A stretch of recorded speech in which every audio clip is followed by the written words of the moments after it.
Channel है जो आपको फ्री ऑफ कॉस्ट सारे ऑडियो वीडियोस प्रोवाइड करता है एंड डज नॉट चार्ज में एनीथिंग। तो सबसे पहले हम बात करते हैं आज के क्वेश्चंस की। सबसे पहले कोडिंग डिकोडिंग के 5 नंबर के क्वेश्चंस आते हैं एनआईसी एएओ के पेपर में।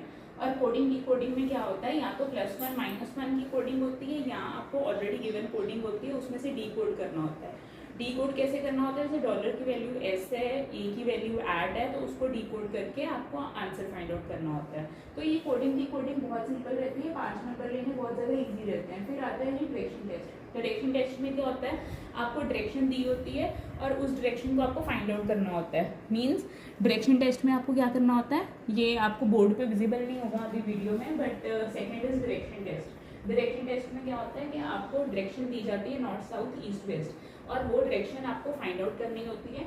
और इसके कुछ तरीके होते हैं। सबसे पहले तो पता होना चाहिए नॉर्थ साउथ ईस्ट वेस्ट कौन सी डायरेक्शन होती हैं।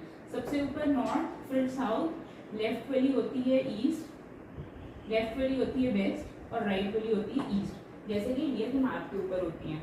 अब मुद्दा ये आता है कि इसमें से क्वेश्चंस क्या क्या आते हैं और उन क्वेश्चंस में क्या क्या चीज़ें पूछी जाती हैं। तो इसमें 2-3 तरह के जो क्वेश्चंस आते हैं। सबसे पहले हम इसमें जब हम बात करते हैं तो सबसे पहले फेसिंग डायरेक्शन, मतलब कि हम पूछ लेते हैं कि कौन सा पर्सन है वो साउथ में फेसिंग है, कौन सा पर्सन है वो ईस्ट में फेसिंग है। तो वो आप जैसे एक डायग्राम बनाते हो, आपको निकालते रहते हो। फिर आपके पास नेक्स्ट क्वेश्चन जो आता है facing north south east west के बाद जो नेक्स्ट क्वेश्चन आपके पास आता है that is related to distance travelled. और डिस्टेंस ट्रेवल्ड में 99% केसेस में मैं यहाँ पे 2 पार्ट्स आपको करवा दिए हैं। क्या है, एक तो आपको डायरेक्शन फाइंड आउट करनी है, दूसरा डिस्टेंस ट्रेवल्ड फाइंड आउट करना है। तो दोनों केसेस में आपने क्या करना है, आपको ये वाला छोटा सा डायग्राम पता होना चाहिए। और जो सेकंड केस है उसमें आपको पाइथागोरस थ्योरम लगानी आनी चाहिए। पाइथागोरस थ्योरम लगानी आती होती है जो hypotenuse square is equal to base square plus height square, वो आपको सबको पता होती है पाइथागोरस थ्योरम।